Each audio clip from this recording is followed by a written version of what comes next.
הנה, הפעלתי את ההקלטה. כן, תודה. אז היום זוהי פגישה מספר 110 של Lernen Yiddish in Yiddish Literature אונליין דרך הזום, והיום זה 28, כן. 28 ביוני 2021.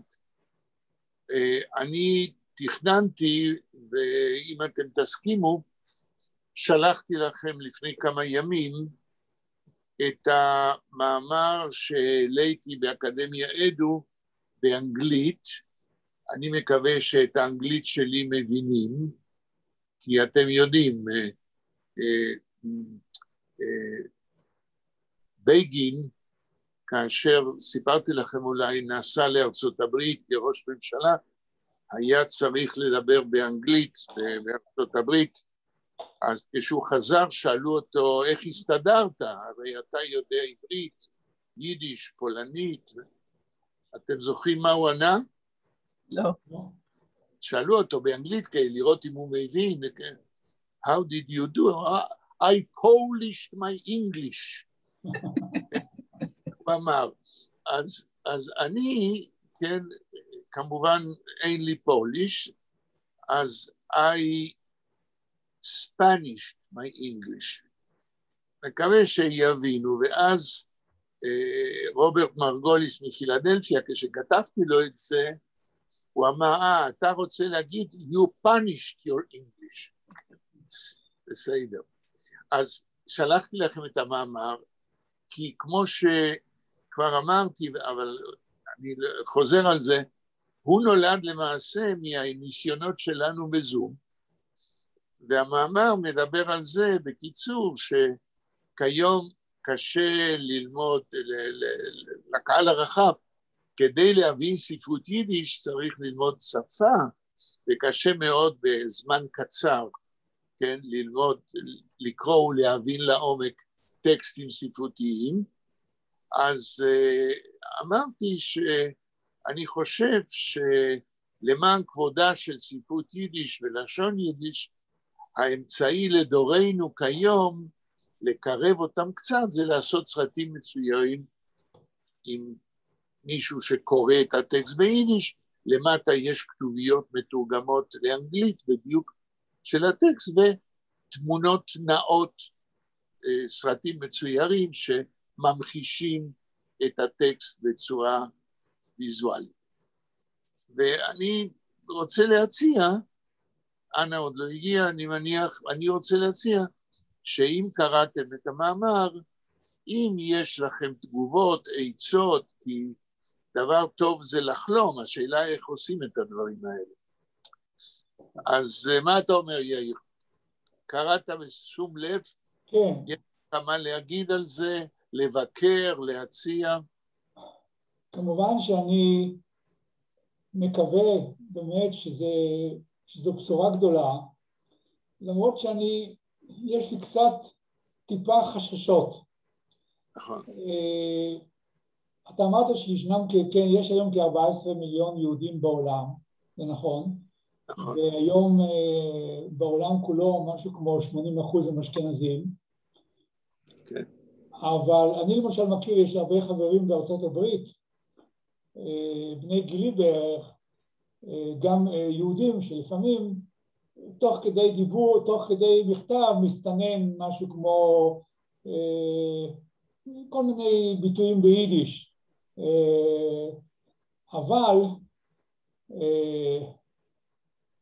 אבל הבנים או הנכדים שלהם כבר לא יודעים יידיש. נכון.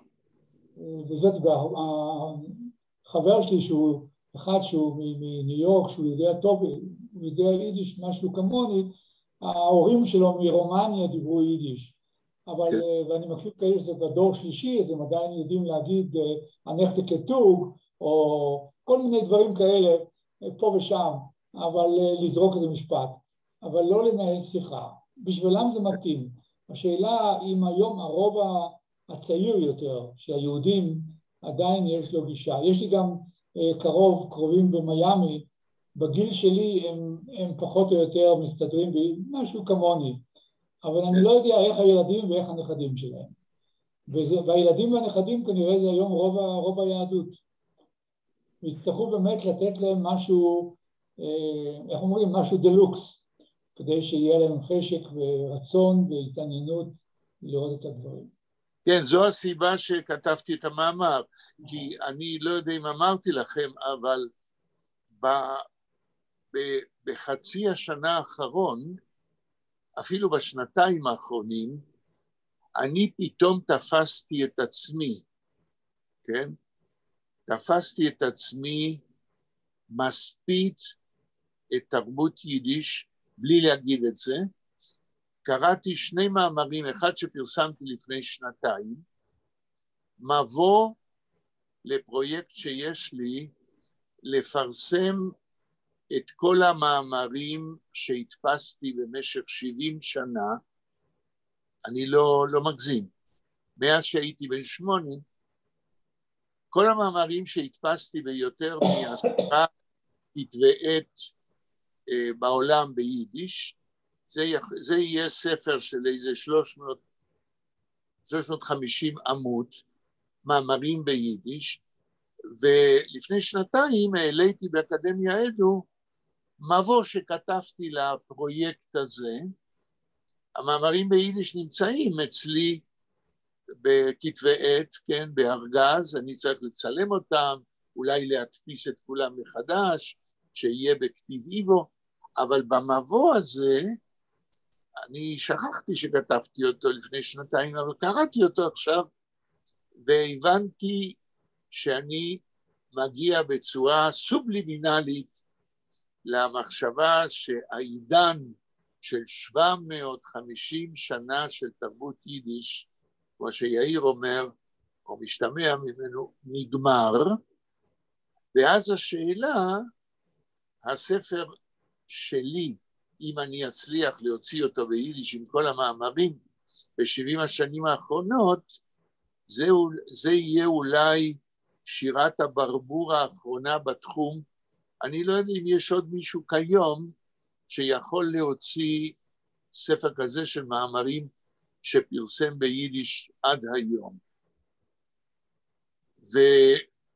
וגם ה-AYL במידה מסוימת פונה לבעיה הזאת מכיוון אחר של סרטים מצוירים, כי הדור שלנו, גם אפילו בני גילנו ובוודאי ילדינו, כבר לא ידע ואין לו גם מוטיבציה, כי אם יש מוטיבציה, הרי יש לנו אנשים שלומדים שפה וספרות באוניברסיטאות בכל העולם, אבל זה רק ברמה האוניברסיטאית, אבל אין לנו מסה קריטית של דוברי יידיש, כן, וחיים את החיים ביידיש, וזה סימן לא טוב. כמובן שאנחנו, העם היהודי, לא אשם בזה לגמרי, שאחרי שהיטלר הרג 5 מיליון מתוך 6 שדיברו יידיש, אז הייתה פה, איך אומרים, דסימציה, רצח עם לתרבות, ולזה יש חלק מאוד רציני במה שקורה. בלה, מה את רוצה להגיד או יכולה להגיד אחרי, אני מבין שקראת את AYL. כן, כן, קראתי. כן. קודם כל, שתי הערות שככה לגבי, אני חושבת אולי תיקון קל שהייתי מציעה, כן. כתבת שאחת מהבעיות היא שהכתיב הוא אלפבית יידיש, ואני לא יודעת כאילו אם לחלוק עליך בעניין, אבל אני מבינה שהכתיב הוא עברית בעצם, כאילו האלפבית הוא אלפבית עברי, לא? לא, אני התכוונתי למשהו אחר. אני לא זוכר באיזה מילים השתמשתי, כשאני אומר כתיב, אמרתי אלפביתי, אני מתכוון כן. שחוץ מהמילים העבריות, כל צליל יש לו אות כתובה, אות קבועה, כן? זאת אומרת, אם אני אומר בפנסילבניה, אז אני יודע, כל צליל יש לו אות, אני לא זוכר איך השתמשתי, אבל יש ביטוי מקצועי לזה, שזה לא כמו באנגלית. ביידיש, חוץ מהעברית, כן? כל מילה את שומעת את הצליל ואת יודעת איזה אות מתאימה כדי לבטא את המילה. הבנתי, עכשיו הבנתי. לזה התכוונתי, כן. כן. זה הטרמינוס טכני. כן, עכשיו דבר שני, לגבי המקורות, דרך אגב, אנה הצטרפה אלינו, יחל, כמה דקות, כן. לגבי המקורות של יידיש, ציינת שזה גרמנית, עברית ושפות סלאביות, גם בעצם גם ארמית. ארמית זה גם כן מקור. נכון, נכון. כשאמרתי עברית, התכוונתי עברית עם הקומפוננטים שלה. כן, בתוך עברית יש ארמית כמובן, אם כי, כן, טוב שאת מעלה את זה, היה לי מלחמת תרבות עם הוצאת מגנס. אני בעברית שלי, מכיוון שקיבלתי חינוך עברי, כן, בסמינר למורים ובמדרשה העברית בבואנוס איירס, אני משתמש עד היום במילים בכתיב הארמי בעברית, כן? אני אגיד דוגמה ואני אכתוב את זה עם א' ולא עם ה', אף על פי שזה מותר גם ככה וככה. כן. במגנס רצו לגייר אותי לשפה העברית הטהורה, וזרקו לי, מישהו ניסה לערוך אותי וזרק לי את המילים בכתיב ארמי, ואני התקוממתי וויתרתי על העריכה של מי שרצה לעשות את זה. כן, אז כשאני אומר עברית, אני מתכוון גם לקומפוננט הארמי בתוך העברית. כן. עכשיו, לגופו של עניין, שוב, אני די מסכימה עם יאיר, כאילו, לגבי מה קהל היעד, מי עשוי, אצל מי עשויה להיות מוטיבציה לראות סרטים כאלה. אם אנחנו מדברים על נוער או אנשים צעירים בכלל ויהודים בפרט, היום המדיה מציעה כל כך הרבה סרטים ופעילויות, וזאת אומרת שמי שאין לו איזו זיקה מראש, משפחתית או חינוכית או לימודית, למי שאין מראש זיקה ליידיש, אני לא יודעת בכלל אם יגיע לאיזשהו סף של רצון או התעניינות בסרטים מהסוג הזה, ודווקא כאילו היום באמת יש אנימציה היא מדיום מאוד מאוד מתווך ומתווך, סרט כמו, על מלחמת שלום הגליל. איזה סרט? באנימציה? כן, כן. יאיר, אתה זוכר למה אני מתכוונת? מאוד מפורסם, ברח לי כרגע השם, תכף יחזור לי. על סברה ושתילה, על הטבח בסברה ושתילה. לא ידעתי. של אלי פורמן, של ארי פולמן. כן, סרט נפלא, כולו באנימציה. כאילו המדיום הזה קיים, ויש לו ביקוש, אבל השאלה, עם היידיש, אל מי זה יגיע, אצל מי זה יעורר מוטיבציה, ואני גם כן, אני אומרת את זה בצער, כאילו לא ביקורת כדי... כן. אבל זה, סליחה, למשל, בפולין מוזיאון, זה היה אנימציה, The Edelman, The Enterprising of the Ghetto, for the young... מרק אדלמן. נכון, וזה היה 2 years ago, the special museum Polin, they gave the comments to do it for the Polish register, to the special film Animacja, because for the young generation, for the school especially, they will be more easy to understand all this situation in ghetto.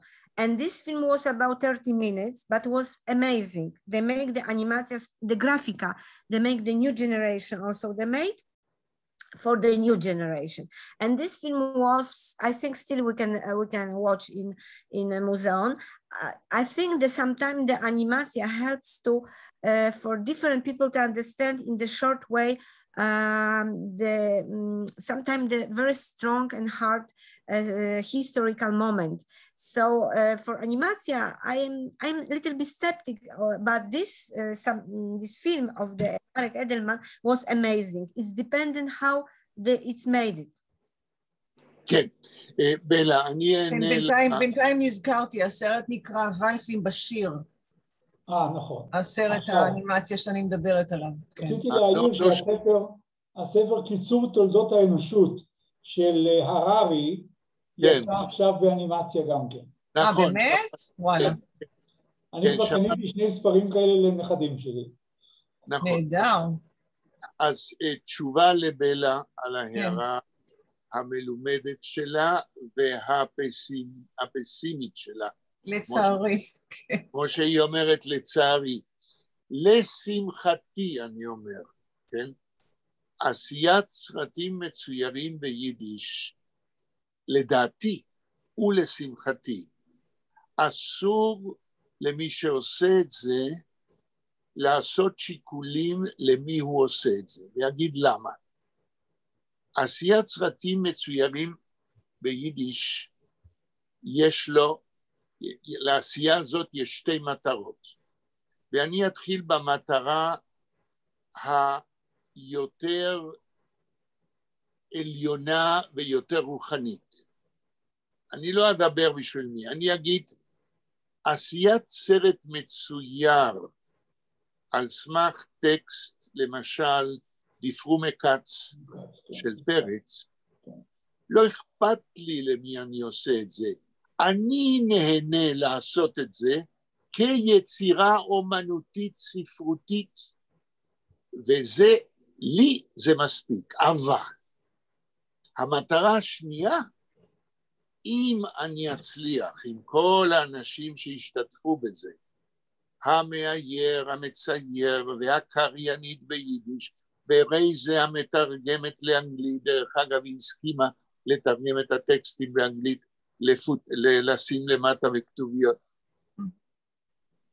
אם מצליחים לעשות יצירה אומנותית במדיום של שמיעה וראייה, עוד 2 מדיומים כדי להעביר את ספרות יידיש, אז אני לא דואג אם יהיה לזה לקוחות ואנשים מעוניינים.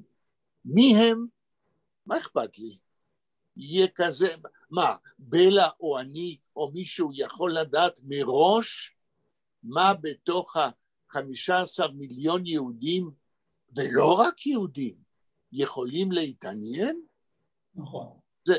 אין לנו שום סיכוי, ולא צריך, זה לא צריך להיות ברקס ומעצור בכלל, כי המטרה שלי לפחות זה לעשות מעשה אומנות למען האומנות, שכשלעצמו, אם הוא מצליח, הוא אמצעי קומוניקטיבי, וכל היתר זה אלוהים ימצא פתרונות.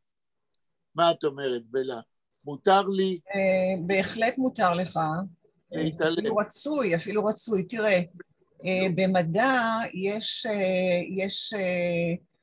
2 קטגוריות, אחת נקראת מדע שימושי, כאילו מחקר יישומי או שימושי, ולעומתו מחקר בסיסי. ומדע שימושי זה דברים מחקר שימושי חוקר ומנסה להגיע לאיזשהם מטרות שאפשר ליישם ולהשתמש, ברפואה למשל, ומדע בסיסי זה מדע שחוקר את מה שהחוקר מתעניין בו. בלי שום מחשבה על אם יום אחד יעשה בזה שימוש כלשהו, אולי יום אחד יעשה שימוש, אבל את החוקר עצמו זה לא מעניין. הבעיה היחידה היא השגת תקציבים. נכון. כן? כי למחקר יישומי, קל להשיג תקציבים כאשר אתה מוכיח שמה שאתה חוקר עשוי להביא מזור וישועה או תועלת כלשהי לאנושות. ראה למשל פייזר והמיליארד. למשל, דוגמה מצוינת, ובמדע בסיסי אתה צריך להוכיח שיש לך, שהעניין שאתה חוקר הוא חשוב, הוא מעורר תשומת לב בינלאומית, שאתה יודע על מה אתה מדבר, שיש לזה סיכוי להתפרסם בכתב עת נחשב, כן, זה גורם חשוב, וכן הלאה וכן הלאה. השאלה היחידה היא, ואני כן חושבת, מנסה לחשוב מעשית, והרי דיברת קודם על $1,000,000 לפחות, מאיפה, כן, אתה צריך להוכיח איזושהי התכנות של התעניינות ציבורית בסרטים מהסוג הזה, על מנת לקבל תקציבים כדי לעשות את זה. וזה... נכון. רציתי להעיר ככה, אם קודם כל זה יעשה, אין ספק שזאת תהיה תרומה גדולה לספרות היידיש ולהחייאת ספרות היידיש. זאת תהיה תרומה. עכשיו לגבי עניין מה שהיא אמרה, מחקר בסיסי או מחקר לא בסיסי. כאשר, אני לא שכחתי כרגע את שמו, היהודי אמריקאי ב-2006 קיבל פרס נובל לכימיה במחקר הווירוסים, הוא פיתח את התיאוריה שאפשרה עכשיו לפייזר לייצר את החיסון. זאת אומרת, כשאתה מייצר, הוא קיבל פרס נובל ב-2006, כשאתה יהודי, וכשאתה עושה מחקר תיאורטי, לא תמיד אתה יכול לדעת מראש מי ומתי ואיך השתמשו בזה. נכון. זה בסיס. בהחלט נכון, יאיר, בהחלט. כן. עכשיו, בואו נרד קומה אחת מהדיון התיאורטי המעניין הזה, אבל לפני שנרד, אני רק אזכיר שלאור מה שאתם אומרים, שלושתכם, אני לפני חודש, בעזרתו של שלמה, מסרתי ביד של חילי טרופר, אמרתי את זה כבר, אני חוזר על זה, דרך קרובה של יאיר, מסרנו לחילי טרופר, שר התרבות גם היום, מכתב שחתמנו עליו שלמה ואני, איפה שאנחנו פונים אליו כשר התרבות, ומבקשים עזרה לעניין הזה של הסרטים המצוירים, וכותבים הנמקה למה זה חשוב. אני כרגע בדרך כלל לא זוכר מה כתבתי לפני חודש, אבל אני מניח שברגע שאקרא את זה שוב מיד אזכר. שלמה אמר לי שהוא ביקש מהקרובה של יאיר, בת אחי. איך? בת אחי. בת אחיך? כן. וואו. אני יודע שהיא נפגשה עם טרופר, הייתה לה פגישה עם טרופר ביום ראשון לפני שבועיים. זהו, שמה רינת? רינת גלאון, כן. היא בת אחי. זהו, אז רינת אמרה, מה היא אמרה? שהוא נורא עסוק, וזה נכון, והקימו רק את הממשלה, שנתאזר בסבלנות, אם אני זוכר, מה שאתם אמרתם לי. אז צעד פרקטי קטן, לאור מה שכולכם, שלושתכם אומרים, עשיתי, והצעד השני זה היה AYL שהעליתי לאקדמיה אדו, ואני חושב שאמרתי לבלה 5:45 כשהתחלנו לקשקש, שברגע שהעליתי את זה לאקדמיה אדו לפני שבועיים, או פחות, פתחתי את זה לקומנטר אצל 400 איש שקשורים אצלי לאקדמיה אדו שלי, ואנשים הגיבו, וזה אומר שזה עורר עניין, וזה קצת מעודד. עכשיו נרד קומה בדיון, לפני שנחזור לברטונקלר, ואני אגיד ככה, אני חושב, יש לי רשימה של כ-12 טקסטים קלאסיים בספרות יידיש, שלדעתי הם אידיאליים כדי לעשות מהם סרטים מצוירים. זה שכל סרט יכול לעלות מעל ל500,000 שקל, זה חוץ המייסה, כמו שאומרים. אז צריך להתחיל במשהו, כדי שהמיליון הראשון יתחיל לזרום, שיהיה במה להאכיל את התיאבון לסרטים האחרים. אני לא זוכר אם סיפרתי לכם, כנראה שכן, אבל אני אחזור. איך ההומור היהודי, כשאדם נמצא בצרה, גוט ותהלפן, נכון? כן. ומה התשובה ההומוריסטית כשמישהו אומר גוט ותהלפן? אמרתי לכם? לא. הלף זה חליין וגוט ות אוי חלפן. לא. לא? כשיהודי אומר גוט ותהלפן, עונים לו, או בערבר ותהלפן, ביז גוט ותהלפן. כן? ואני אומר, יזרמו מיליונים כשנעשה את הסרטים, אבל איפה המיליון הראשון כדי שנוכל לעשות ולו סרט אחד. ועכשיו, לפני שעוברים לברטונקלר, אני רוצה קומנטר קצר שלכם. אני מתכנן להתחיל לעבוד באופן מעשי על הסרט הראשון, ואני בוחר, בגלל כל מיני שיקולים של רייטינג, וכל מיני שיקולים של,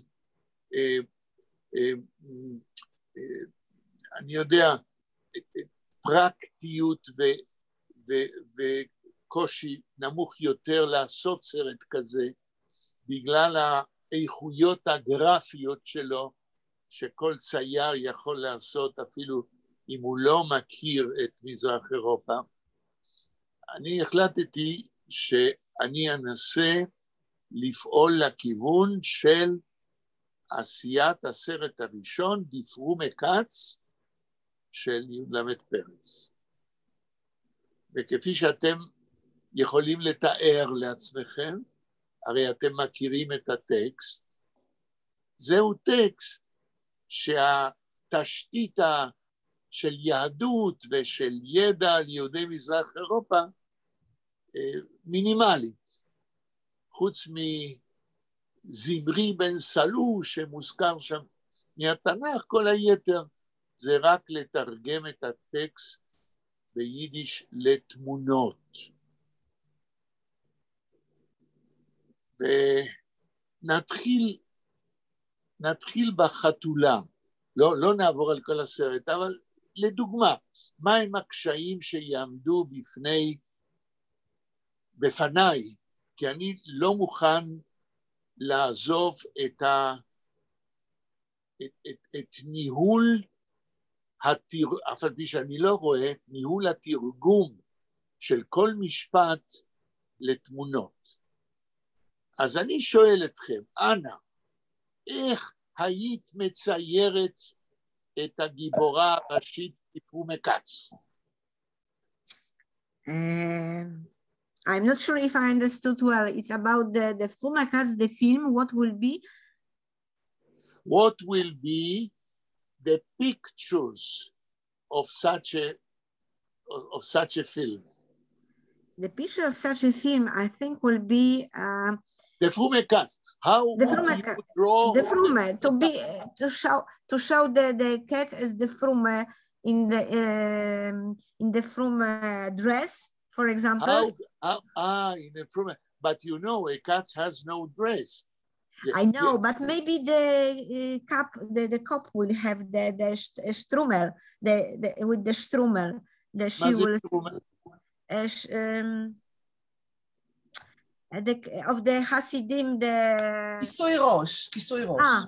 כיסוי ראש. זאת אומרת, בסיפור של יהודה פרץ, החתולה היא לבנה, כן? הווייסה פרומה קץ. אז אנה מציעה שיהיה לה כיסוי ראש קל, כדי לרמוז על הדתיות שלה. יאיר, היית מוסיף משהו על החתולה הזאת? כדי שממש במבט ראשון יבינו שמדובר פה באפרום מקץ. אני לא כל כך חזק בדברים כאלה. אני גם לא. אולי הייתי שם לה פאות? לא פרקטית, כן. אולי פאות או משהו כזה. פאות? כן. חתולה עם פאות? אבל זה הקץ, אז יש את הקוטר. זה סטמר דרס. אז אסור ללכת בניגוד למקובל. אסור שיהיה פרוקה. פלוקה, זהו. The blonde פרוקה. אז פה יש לנו כבר דילמה. היום, אצל החרדים, כן, פלוקה, זה לא נחשב למספיק אורתודוקסי. כיסוי ראש במטפחת, זה לפי ההלכה יותר, נכון? נכון, אבל... זה לא צריכה להיות אולטרה אורתודוקסית, החתולה. חייבת להיות אולטרה אורתודוקסית, ודאי. אנחנו נלך להוריד בדרגה בדתיות שלה? אוקיי, אז כבר יש פה דילמה. אתם כבר רואים שזה שעשוע לא נורמלי, מה להגיד לצייר, איך לעשות.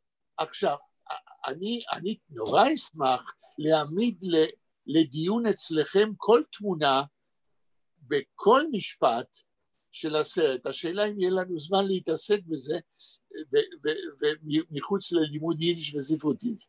בלה, מה את אומרת, אפרום מקץ, איך אפשר במבט ראשון, ברגע שהיא מופיעה על המסך, נגיד שיש לה, אם אני צודק, לא שייטל, אלא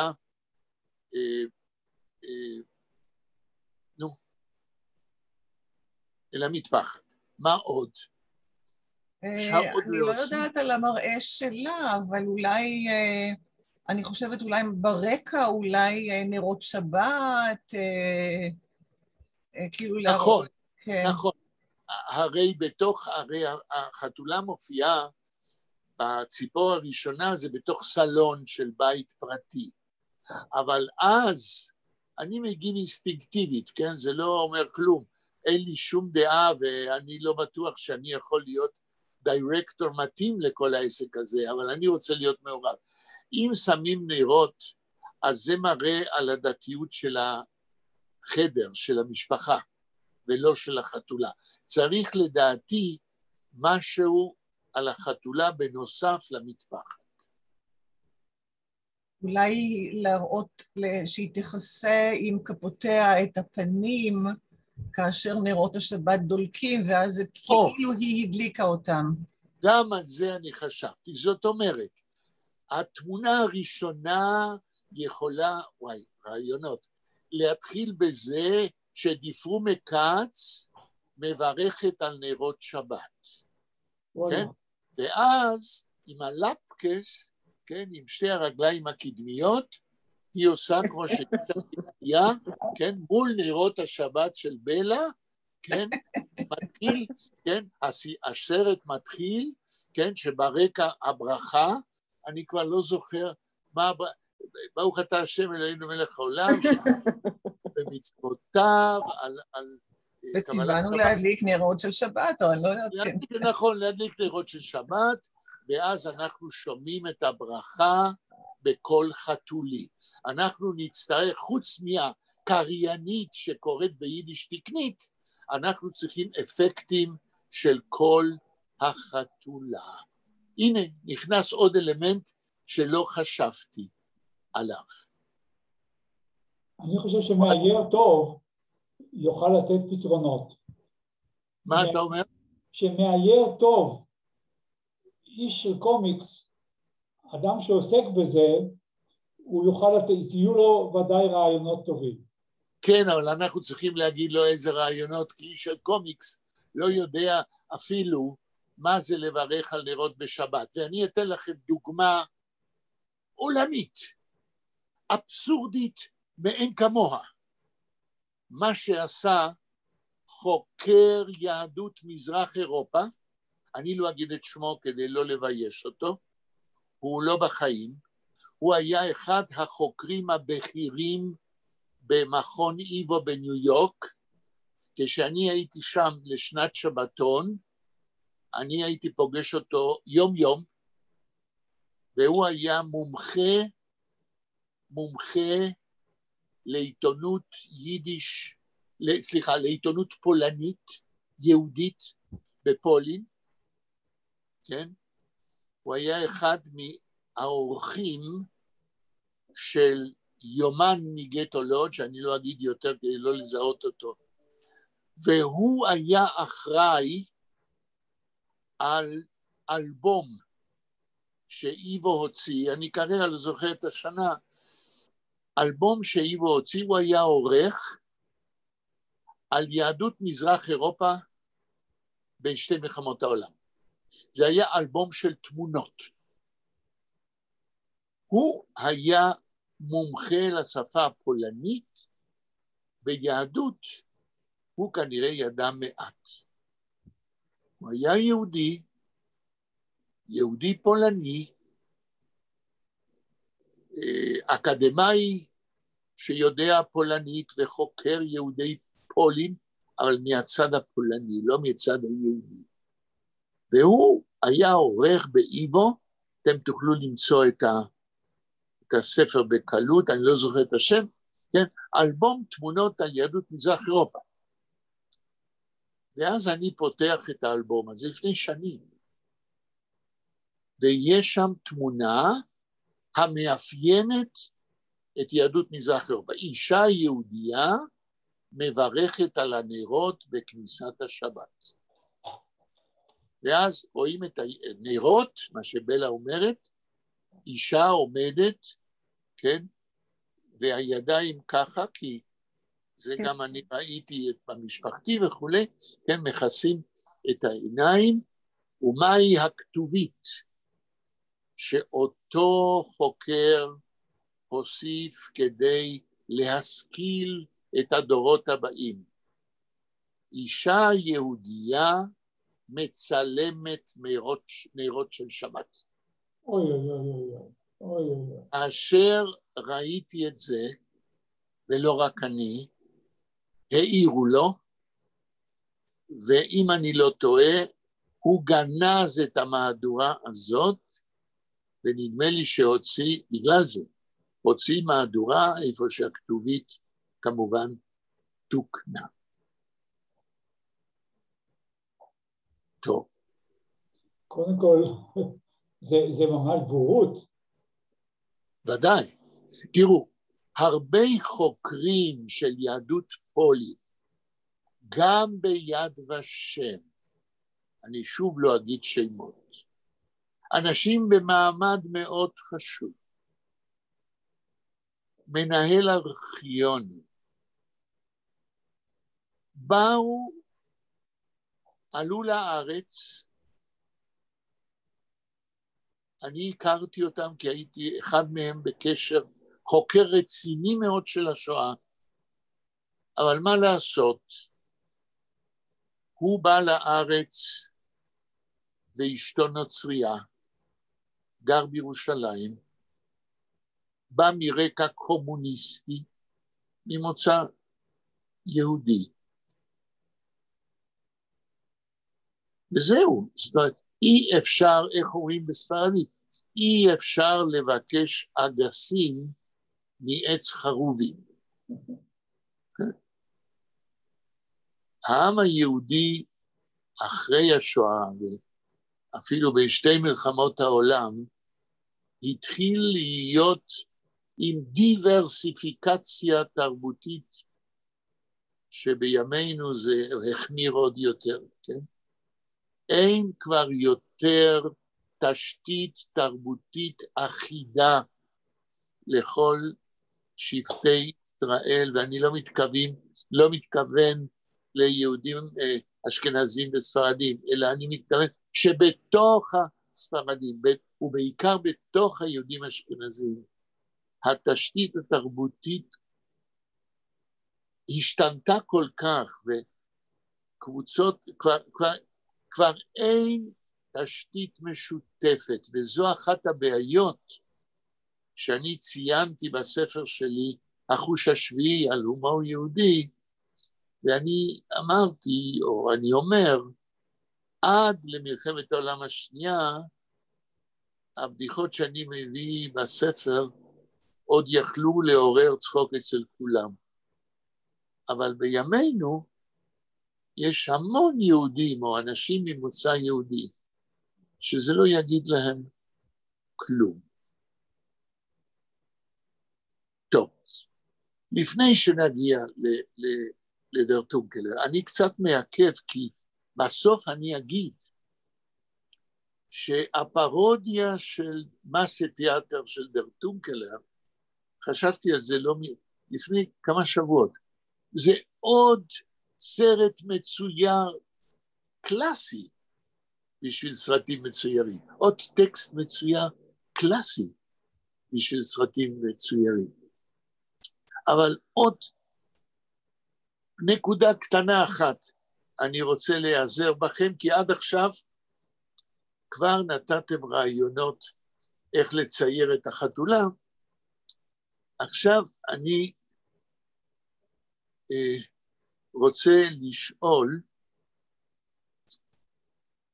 לגבי הסלון, איפה ששלושת הרצחים קורים.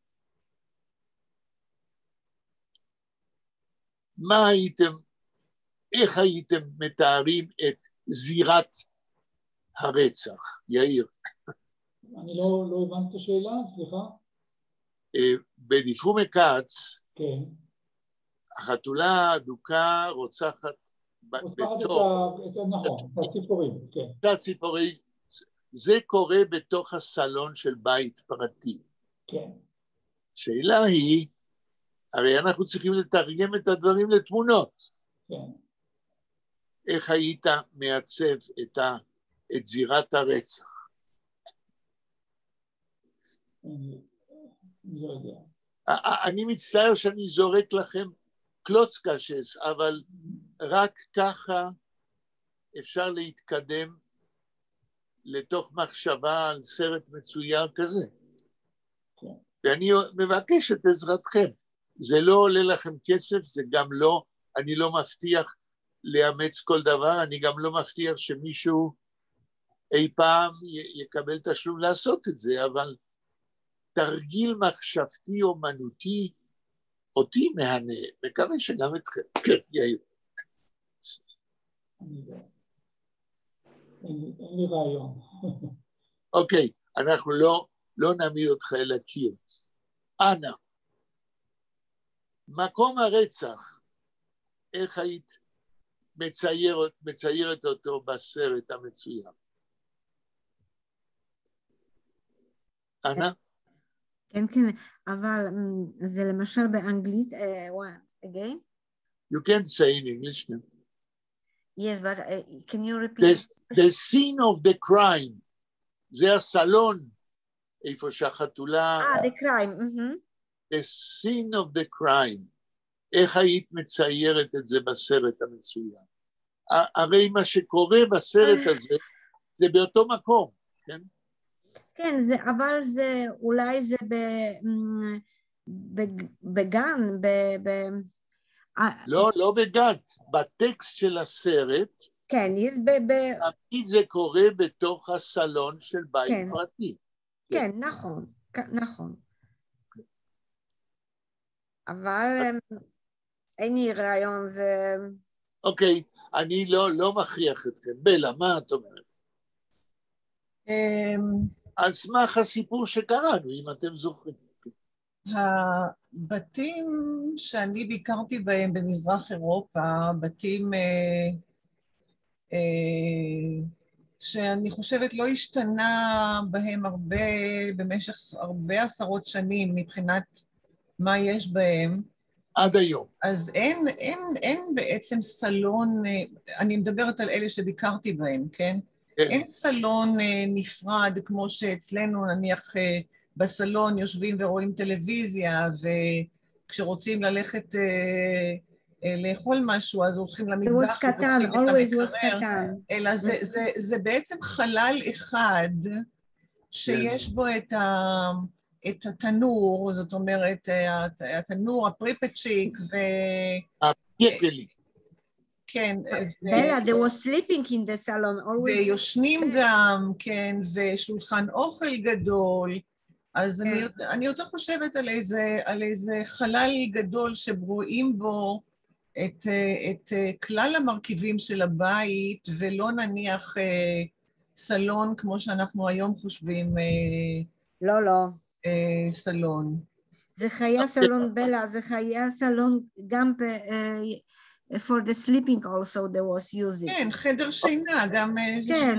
כן, זה היה the table, as you said, בלה, the table, but the kid was eating and the children was also writing the homework from... כן, על השולחן אוכל, כן.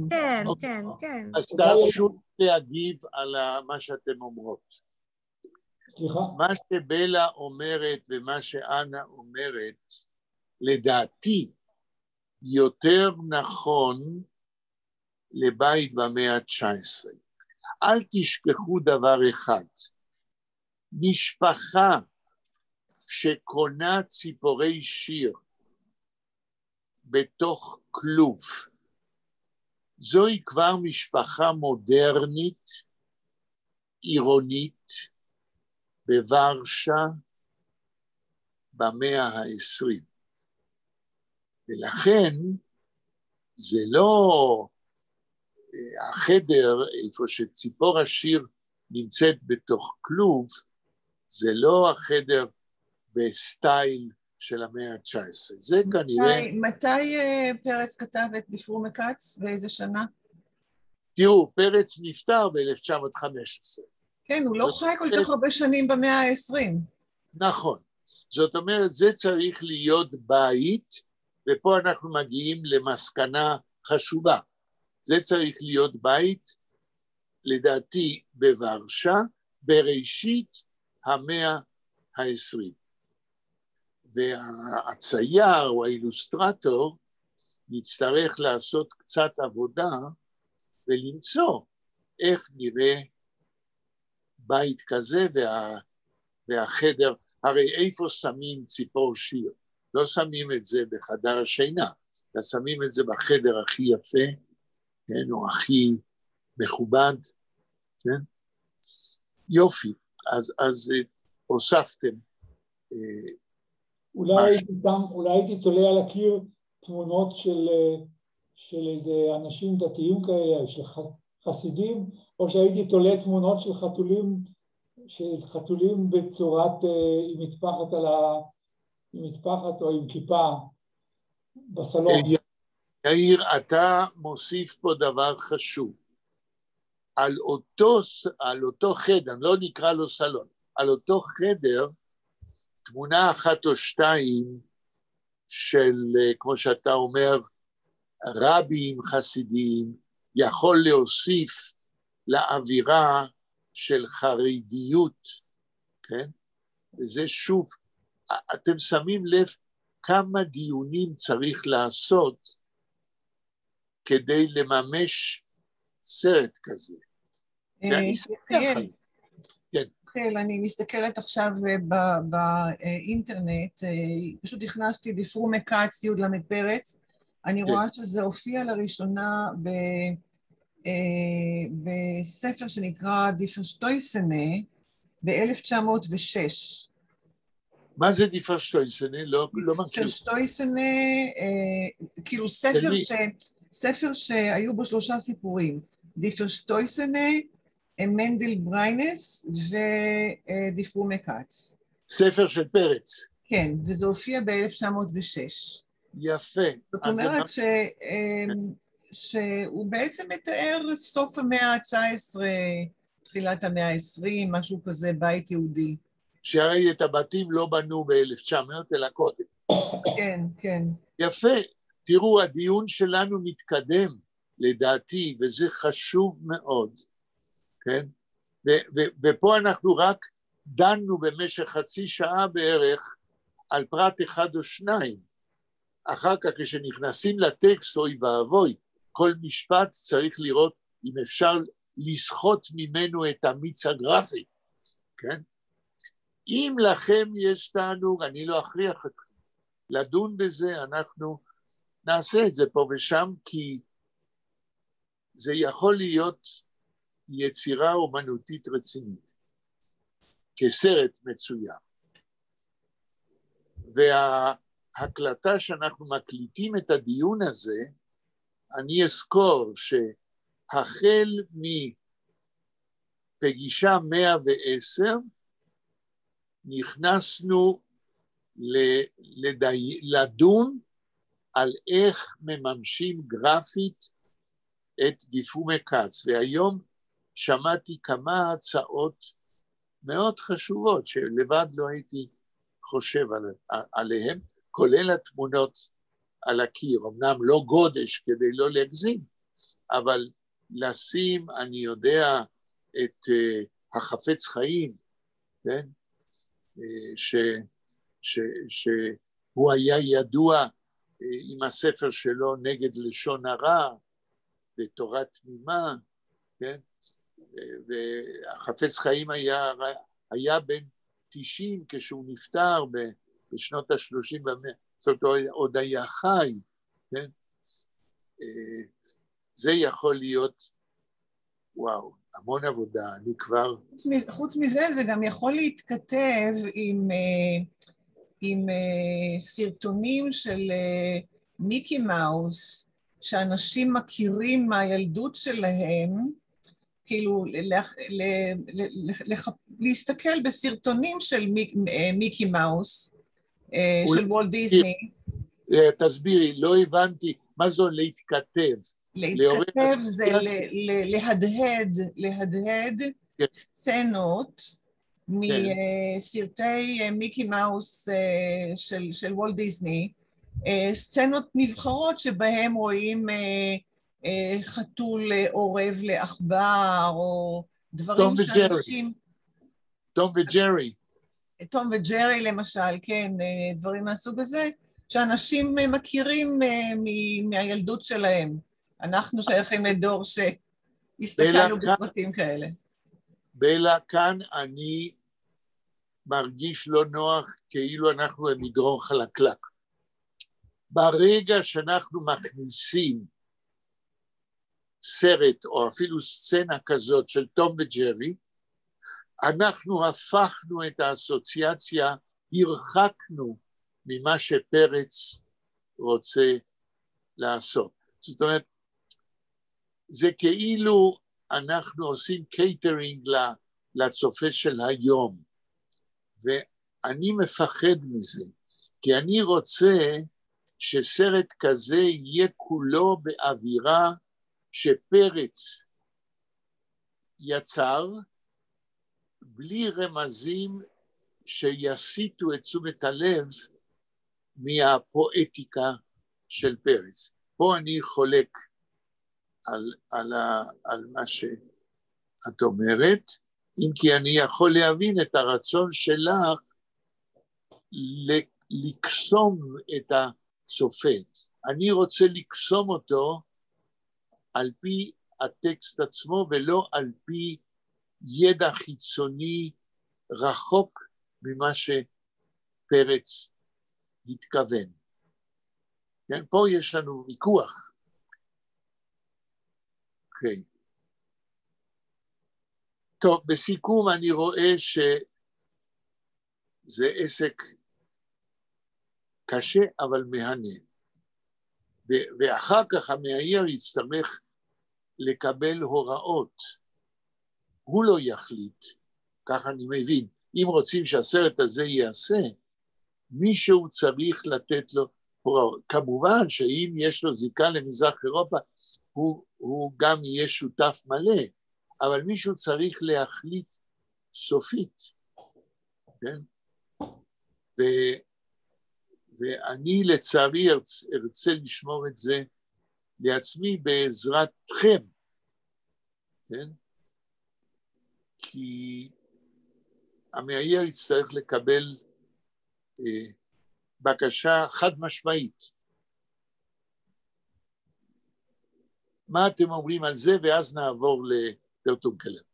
מבחינת עשיית סרט, האם זה נכון מה שאני חש, שהמאייר הוא לא יכול להחליט, צריך להיות, נקרא לזה דירקטור מנותי, שקשור לטקסט, שיחליט סופית. מה אתם אומרים על זה? יאיר. אין בזה ניסיון, אין בזה ידיעה. אגב, האחיינית שלי רינת, היא למדה, יש לה תואר שני, אבל תואר ראשון שלה זה בקולנוע. לא ידעתי. כן. אתה יודע מה? אתה מוכן סתם בשיחה לשאול אותה מה היא חושבת, אפילו לתת לה את AYL, אם היא תהיה מוכנה להשתתף, מה היא עושה עם זה, עם מה שהיא למדה? לא, היא היום יושב ראש אמי, אגודת אומני ישראל, היא מנכ"ל אמי. אז היא מבינה בעניינים האלה קצת.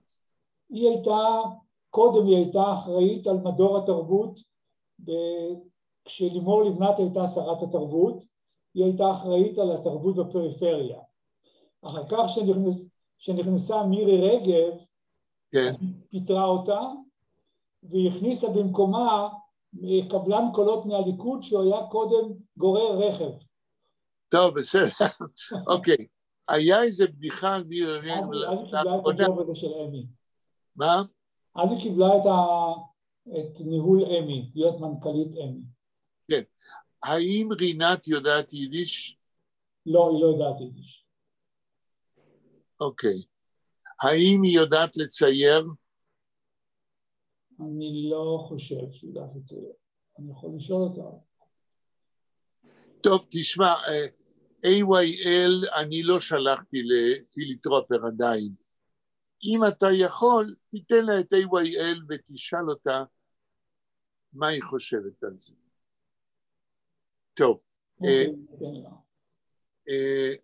אנה, מה את חושבת למה שאני אומר, שהאילוסטרטור בסרט לא יחליט, אלא צריך להיות אדם אחד באיזה כיוון לצייר? First of all, they should to be very young. I mean, the young generation. Why? Why? Because he should be a very good illustrator. It doesn't matter. Yes, but among the young generation have completely the new view. I worked in the films with the young generation, and always I was discover they have completely other look for many things, and I like to study from them the new imagination, because sometimes we habit for something. In my age, I am happy to see the picture like that. But sometimes the new generation... Okay, אני מקבל מה שאת אומרת, שצריך לחשוב ברצינות, שיהיה האילוסטרטור מה-Young Generation, אבל אז יש בעיה. אז הוא לא מכיר את מזרח אירופה. I think that for example, who made the Mark Edelman, the guy was not born in Warsaw, was not in the time of the ghetto, but he was studied during the war. He was studied and he really feel it. It's important to have this feeling, to understand, because okay, he will ask the old generation, the new generation will ask how was look, he will see, he will think. Anna, מה שמו? כן. מה השם שלו? מי שעשה את הסרט... what they make, I will ask, I forgot, I will ask in the Museum Pauline, they have this סרט because they was ordered this סרט. טוב, אז תשאלי את השם, את האימייל שלו, ואת יכולה לשלוח לו את AYL, את קיבלת, כן? כן, כן, נכון. תשלחי לו ותדברי איתו מה הוא חושב על זה. כן, כן, כן, נכון. בסדר. יופי. בסדר. בסדר. בלה, אני מבין שבמשפחה שלך אין מאיירים. לא, אין. אוקיי. זה צריך להיות כאן מישהו מקצועי, לא מישהו שהתחביב שלו הוא ציור, אלא מישהו שבאמת זה המקצוע שלו. עכשיו תראה, לגבי כאילו שהוא יקבל הוראות, אני... כמובן שצריך להיות ארט דירקטור שהוא זה שיקבל את ההנחיות, אוי רגע, סליחה רגע. הוא זה שיקבל את ההנחיות מה אתה רוצה, כן, מה אתה רוצה להראות שם. עכשיו, המאייר, אתה יודע, הוא גם רואה את עצמו כאומן, ולא כטכנאי של איור. זה צריך להיות כאן רגישות מסוימת, אתה יודע. וחוץ מזה שזה צריכה להיות עבודת צוות, זה לא עניין של אדם אחד שיחליט. צריך יהיה גם מישהו שיתאר לך מה רואים שם, אני מניחה טוב, תהיה בן אדם מתאים לעשות את זה. את צודקת, וזה ברור שעבודת צוות, אבל השאלה שלי הולכת יותר רחוק בזמן. אפילו שזה עבודת צוות, וזה חייב להיות עבודת צוות, אם זה לא יהיה עבודת צוות, זה לא יהיה שווה כלום. אבל בסוף צריך להיות מישהו שיגיד, כזה ראה וקדש. מישהו שיחליט. השאלה, מי יחליט? שאני לא רואה, זה יהיה מגוחך להגיד שאני אחליט. אבל, אז מה? אז נצטרך שניים. אחד שרואה ואחד שלא רואה. לא יודע, כן? אבל זוהי שאלה שאני מתלבט בה, עוד לא החלטנו, אבל ברגע שנחליט, צריך ללכת לפי ההחלטות, אלא אם כן on the making, תוך כדי עשייה, המציאות תראה לנו מה יותר נכון. אני חושבת שזה הדבר האחרון שאמרת, הוא מאוד משמעותי, כי אנחנו לא יודעים, גם אין עוד מאייר, זאת אומרת, זה דברים שהם מאוד באוויר, ולהינעל על איזושהי תפיסה מראש, שהמאייר רק יעשה את מה שיגידו לו, ולא יהיה לו שום מילה לגבי... לא, יהיה לו, זה קצת מוקדם מדי. בלה, יהיה לו הרבה מילים. מה שהוא ירצה, במידה, וזה יתאים למי שצריך להחליט סופית. ומי שמחליט סופית, זה מי שצריך להיות אחראי על לשלם לכל מי שעושה את הדברים. כאן אנחנו חוזרים לבעיה הקטנה הזאת, איפה יש לנו מיליון דולר. עכשיו, אם זה היה עניין עם עתיד מסחרי מאוד גדול, אני חושב שהיה נמצא כבר מפיק, שהיה כדאי לו להשקיע את הכסף בשביל להרוויח אחר כך את הכסף. יאיר, אתה צודק ב100%.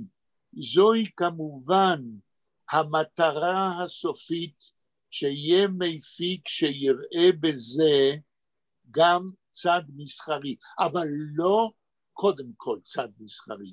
קודם הסרטים המצוירים, הסרט נגיד הראשון הזה, צריך להיעשות על פי כללים אומנותיים טהורים. אם זה יעזור מבחינה מסחרית, מה טוב. ואם לא, אז זה לא יעשה. אני מכיר מאיירת אחת יוצאת מן הכלל. מה שמה? I will send you this film. קוראים לה מאיה גור. עוד פעם? מאיה גור. כן. איך אני מכיר אותה? אני לפני 20 שנה הוצאתי ספר נשיכה ראשונה. כן. שזה, אני אספתי איזה 80 סיפורים של דברים מאוד מאוד מוזרים שקרו לי בקליניקה, והוצאתי ספר, ואז היא עשתה את האיורים, והיא עשתה אותם יוצא מן הכלל, על סמך הראש שלה. רגע, יאיר, לפני שאתה ממשיך, כמה עולה הספר? הספר שלי? כן. אני אשלח לך אותו במתנה, איזה עולה. אז תשלח לי. בשמחה רבה. גם בגלל הנושא, אבל גם בגלל האיורים. כן. כי אני בשלב, לא יודע אם אני אעבור אותו, אבל בשלב של לבחור את כל האופציות וגם אילוסטרטורית. מה היא עושה היום? אני לא יודע. כבר לא היה לי קשר איתה כמה שנים. אגב, הספר שלי גם תורגם לאנגלית והוא נמכר בארצות הברית באמזון, דרך אמזון. עם האיורים שלה? עם האיורים שלה. והוא נמכר? באמזון, כן, בארצות הברית. כמה עותקים מכרת? אלפים בודדים. נו, אלפים זה כבר טוב. כן. אבל קיבלתי זה מעט מאוד כסף. איך נקרא הספר, יאיר? אני לא קלטתי את השם. באנגלית זה נקרא Love at First Bite, באנגלית. אהבה במבט ראשון. נשיכה ראשונה, חשבתי נשיקה ראשונה. אוקיי. טוב. אני אשלח גם לך ולך, אני יכול לשלוח. רגע, איפה אפשר להשיג אותו פה בחנויות? לא, זה כבר 20 שנה. מה זה אומר? הרי פורסם מספר עותקים. נמכרו כל העותקים? בארץ לא. בארץ יש לי עוד כמה מאות נשארו לי.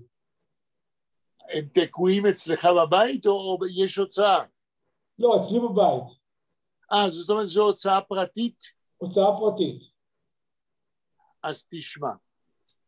קודם כל, אני כבר מוכן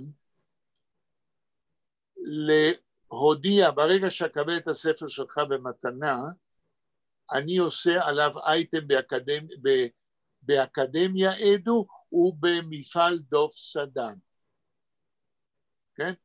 וכידוע לך, מכל העולם נכנסים לשני הדברים אצלי. אם אתה מוכן, שגם נרמוז שאפשר לרכוש את זה אצלך, תיתן לי גם כתובת שיפנו אליך. בשמחה ובתודה. הרי אתה צריך מקום בבית, אז בוא ננסה לרוקן את הבית שלך. ולגבי בארצות הברית ישנו אתר אמריקאי, ומי שקונה, קונה דרך האינטרנט, שם זה... כן, אבל אלה עושים כסף לעצמם. לעצמם ואני מקבל גרושים. זהו. כל חודש, חודשיים שולחים לי $100, $200, זהו. אוקיי, עכשיו, זה החשש שלי. בעניין הזה של יוזם, של פרודיוסר, כן? של חברה, כן? אני לא רוצה שאנשים יתעשרו על חשבוננו, ואני אומר את זה ברבים, כי כבר אמרתי לכם, אני אשמח שקבוצת הזום, כן, תהיה במערכת המייעצת של הסרט הראשון, ונראה מה קורה הלאה. טוב. אני את הספר שלי בשעתו מכרתי בהתחלה ב-69, אבל לאחרונה אני מוכר אותו ב-50 שקל. בסדר. אז ברגע שתשלח לי את הספר במתנה, תשלח לי גם אימייל, כמה מילים על הספר, הכתובת שאתה רוצה שאליה יפנו מי שרוצה לקנות, 50 שקל, אני ארמוז, כן? כולל משלוח. ונראה מה שקורה. ובאקדמיה אדו, אני אנסה לכתוב משהו, בשביל זה אני צריך לקרוא את הספר, ואני אבקש, מה גודל הספר, כמה עמודים? 120 עמודים. יופי, אז אני אבקש שיקראו לי. זה הקליניקה שלך הווטרינרית. כן, אבל לפני זה גם על התקופה שעבדתי עם פרות, וגם על התקופה שהייתי בשליחות המדינה באיראן. הייתי באיראן 4 שנים, בימי השח. איפה היית? באיראן. איראן? איראן, הייתי 4 שנים באיראן. נו, אז אפשר לעשות פה... וואו, יאיר, הולכים ומתגלים כאן דברים מדהימים. הייתי איתה בסיוע החוץ של ישראל. תשמע, מכן דעוף כוך נקשה, משהו טעים ביותר, כרייטינג, כדי שייתנו לך מקום בבית ויקנו את הספר. תכתוב כמה פרגרפים קטנים, כן, כדי שנכניס את זה לפייסבוק של מפעל דוב סדן, ובאקדמיה עדו אני אקרא ואנסה לבשל משהו. הנה אני אראה פה לבלה את כן, אני רואה, כן, כן. את האיור של מאיה גור. כן, זה נראה חמוד להפליא. כן, האם את הציורים... אני אתאר ליחיאל, זה איש יושב על ספה וכלב, ומשוחח עם כלב, ולמטה יש אפילו חתולה לבנה, לא? אם אני רואה טוב. נכון. כן, עכשיו, כן. רגע, בלה, מה שמעניין אותי, זה האם הציור הוא קווי, או שיש בו גם צללים ויותר גדוש כזה? נראה לי די קווי ממה שאני רואה, אבל יאיר, תגיד אתה. לא, הנה ציור, הנה עוד ציור שציירה. תזיז את הספר לכיוון שלך, כאילו, קצת קשה לי, זה די קווי נראה לי. זאת אומרת, די קווי. יאיר ואנה ובלה, שרואים את זה, האם אני אגיד נכון אם אני אומר שעל ידי קווים מעטים היא מצליחה ליצור אשליה של תמונה ריאלית? כן, גם היא מייצרת אווירה. מאוד חשוב, כן. מאוד חשוב. ציור כזה כשראיתי, היה מישהו צייר פורטרט של ישעיהו שפיגל, הסופר מגטו לודג', זה היה בן הוא צייר, לא יודע, הוא לא חי כבר. ב2-3 קווים הוא הקים פורטרט של האיש שאני הכרתי אישית. ונורא התפלאתי מהטכניקה הזאת. כן. טוב, תשמעו, בלי שרצינו, היה לנו היום דיון אומנותי על סרטים מצוירים, ודיון על איך הופכים טקסטים לתמונות, ואני נורא נהנה מזה, ואתם תרמתם המון. הכל נשאר בהקלטה, ככה שאם אני אצליח, אני אבקש ממי שנשלם לו, שיעתיק את הדיון על נייר, שיהיה נגיש. אני רק הכרתי לך את הכתובת שלך. הכתובת שלי, אני אומר אותה, הכתובת של הבית, אז אני אגיד כבר, אתה כותב יחיאל שיינטוך, כן. שיינטוך זה 2 יהודים, נון תת וו כף סופית, כן. ותעשה את הכף הסופית שלא יחשבו שזה קוף. כן. באוניברסיטה העברית לקח לי 35 שנים שיתקנו את תלוש המשכורת שלי, שלא יכתב יחיאל שיינטוק. עשרות מכתבים עד שבסוף הבינו. כן. הכתובת היא יחיאל שיינטוך, רחוב י.צ.מיכאלסון, מיכאלסון. כן, הוא היה רופא עיניים למראה האירוניה, שברחובו אני גר, י'.צ. מיכאלסון, איזה מספר? 12, פסיק, לא שברים, אלא פסיק, דירה 7.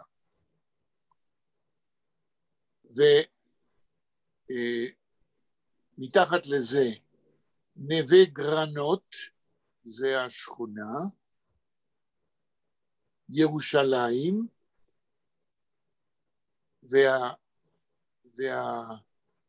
והזיפ קוד, כן, זה 937 0729. 937-0729, אוקיי. כן. ובלה, מה הכתובת שלך?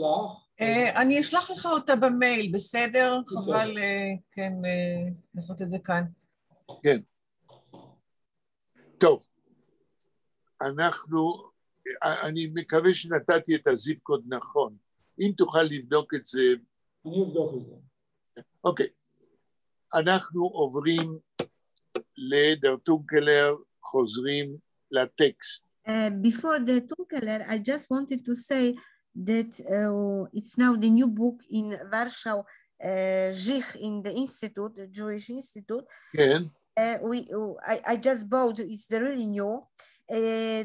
There was they found all the what was writing the Rabbi Kalonius Kalman Shapiro, and was translated from his documents. So it's the new book about the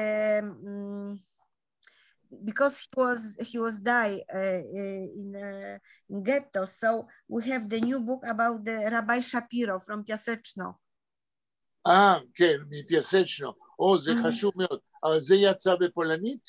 כן, זה פולנית, זה חיה ביידיש, בעברית, אבל זה פרופסור, Jewish professor Israeli, פרופסור דניאל רייזר, he was helping to publish in Polish, but he's from Israel who is caring of the documentation of the שפירו. כן, כן, אני מכיר את רייזר. so. ומכיר אותו מתוך האינטרנט. בסדר. אנחנו, כמה זמן נשאר לנו? האמת היא, נשאר 13 דקות, אני לא יודעת, יש... 13 דקות. אז זה באמת שאלה אם יש טעם שנחזור לזה.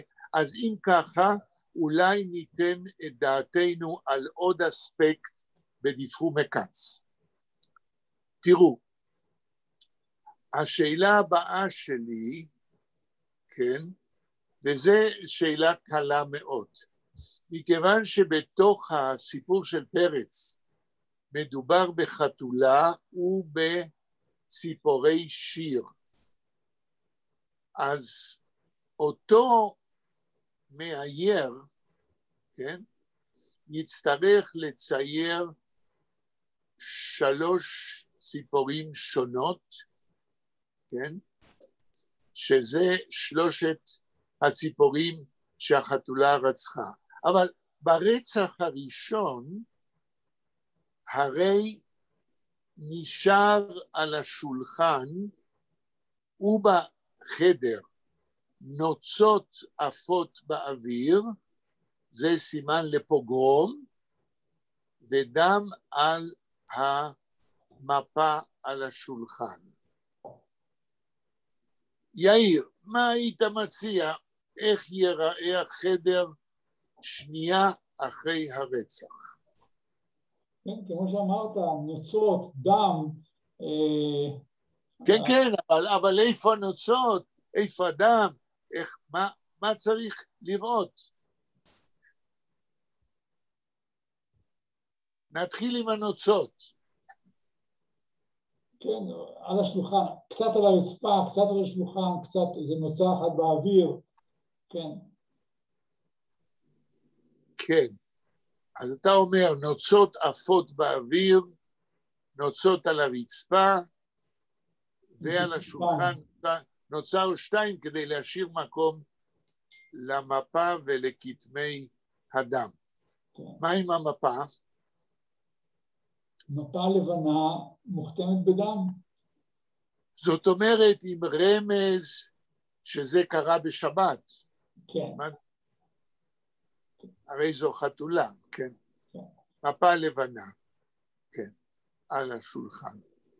וכמו שבלה אמרה, הרי באותו חדר, אני כבר רואה את התמונה, יש הרי נרות שבת, בתמונה קודמת שהחתולה מברכת עליהם, זאת אומרת, בתמונה הבאה, אותו חדר עם הנרות, שעדיין דולקות או לא דולקות, והמפה של שבת המוכתמת בדם. מה את אומרת, אנה? פעם הייתה לך, אנה, מחשבה פורנזית? מה זה פעם פורנזית? חשבת על זירת רצח, את הסימנים של מה שקרה כמה זמן קודם?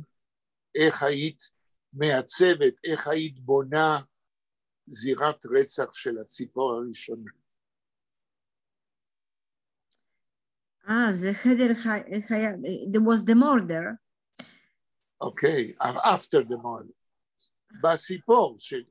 בסיפור שקראנו, השאלה שאני שואל, בשביל זירת הרצח, האם אתם זוכרים? אני לא זוכר. היה כלוב בציפור הראשונה? כנראה שלא. כן, כן, לא, זה היה, אבל זה, there was eating or more, just killing? I don't remember if there was only killing or... היא טרפה אותה? החתולה טרפה את הציפור? כן, היא טרפה את הציפור, אבל בצורה חייתית, שרואים, ככה הדמיון שלי הולך, רואים איך שהציפור בפה שלה, ואז הנוצות מתחילות לעוף, היא עדיין לא בולעת אותה לגמרי כמו הציפור הראשונה. זאת אומרת, רואים רצח כמו שנגיד נחש מתחיל לבלוע בנסיך הקטן. I just wanted to say that I have in originally this situation because my cat is also doing we are living in the forest and sometimes he's coming back to home with how to say the Bella from the rest of the ill of the birds. And sometimes I am recognizing because I'm taking out from his mouth, the rest of the remains. Yeah, the remains of the, and sometimes he's eating, but not so often because he's a little bit old and he just only jumping, and the rest of this, the bird he is living in the mouth. But יש לך תמונות? יש לך תמונות? You have pictures? No, I'm not doing it, but I will, if I will have, because sometimes he's doing. תצלמי ותשלחי לך. I have the documentation of the crime. Yes, I have. כן. Because he made it a few times, you know. בסדר גמור. The murders. אנחנו הפכנו לרוצחים מושלמים, אבל אין ברירה. למען האומנות, אנחנו מוכנים לחשוב גם רצחנית. יופי. בלה, מה את אומרת? טוב, אני לא ראיתי, אני חושבת שמה שאנה מתארת זה נפלא, נהדר. אבל אני יכולה לחשוב על החתול מלקק למשל כתמי דם שנשארים לו על השפה העליונה ועל השפם, הרי לחתול יש שפם, שערות כאלה. אוקיי, אז יש לנו נוצות, יש לנו כבר פחות או יותר איפה, ועכשיו בעניין של הכתמים. אז יש על המפה ויש על לחתול יש שפם, את אומרת בלה? כן, כן, כן. שערות בודדות כאלה, בולטות הצידה. אז זה מאוד חשוב להגיד למאייר שהחתולה האדוקה צריכה להיות גם עם חתימת שפם, כדי שנוכל באדום להדגים, כן, כתמי דם, כי זה עתה היא רצחה את הציפור הראשונית.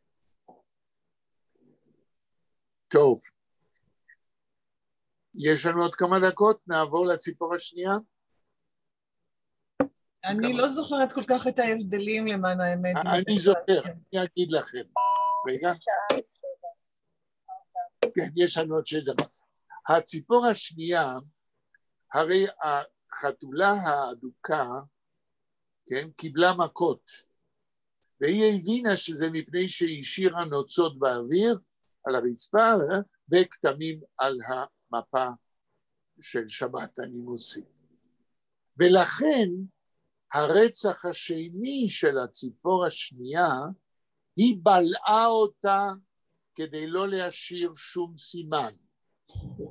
אנחנו צריכים ברצח השני, כן, באותו חדר, להראות מפה לבנה בלי כתמים, נרות, טוב, אין כבר נרות שבת, כי זה קנו עוד ציפור, עבר זמן, אבל סימנים דומים של החדר, כן? אולי אותה מפה, אולי אותן תמונות על הקיר של החפץ חיים ועוד מישהו, ופה הבעיה היא איך מציירים חתולה שבלעה ציפור שלימה. בנסיך הקטן של סנט אקזופרי רואים נחש שהוא נראה מנופח, כי בפנים הוא בלע, מה הוא בלע? פיל. פיל. איך מציירים חתולה שבלע דבר יותר קטן ממנה, שזה ייראה כלפי חוץ. יאיר, אתה הווטרינר, מה עושים? אני וטרינר, אין לי שום יכולת אומנותית, אני בציורים ובזה חלש מאוד. Yair, you are veterinary, so you should to say, as my doctor of my cat said, when I was saying to my doctor that my cat is doing with the birds, so I am afraid what to do. The doctor said, no, it's the best, it's sushi.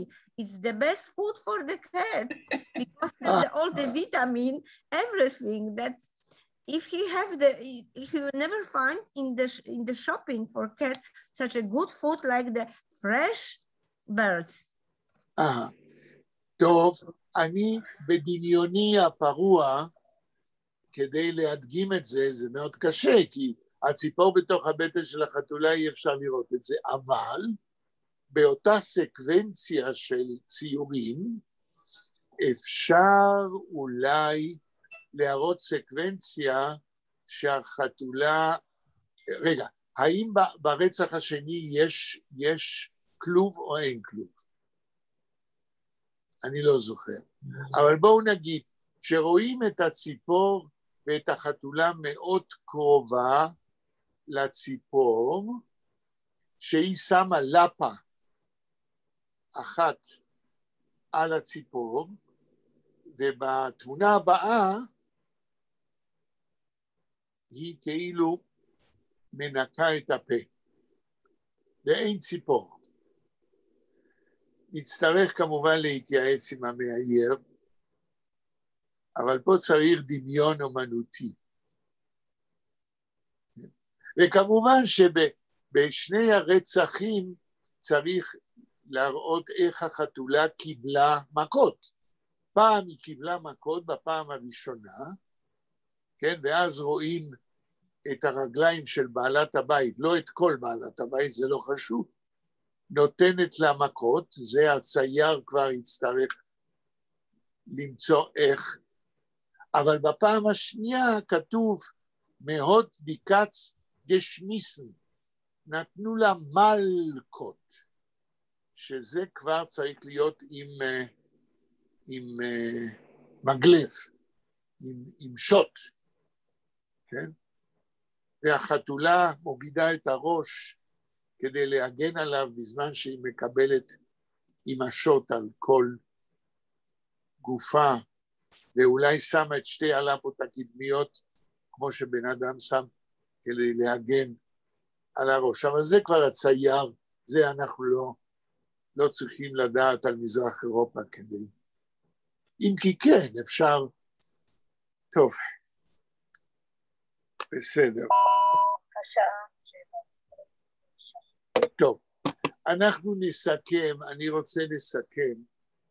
הייתה לנו, בלי שהתכוונו, לדעתי שיחה מאוד מעניינת, איך הופכים כמה מהסצנות של דיפרומי כץ לסרט מצויר.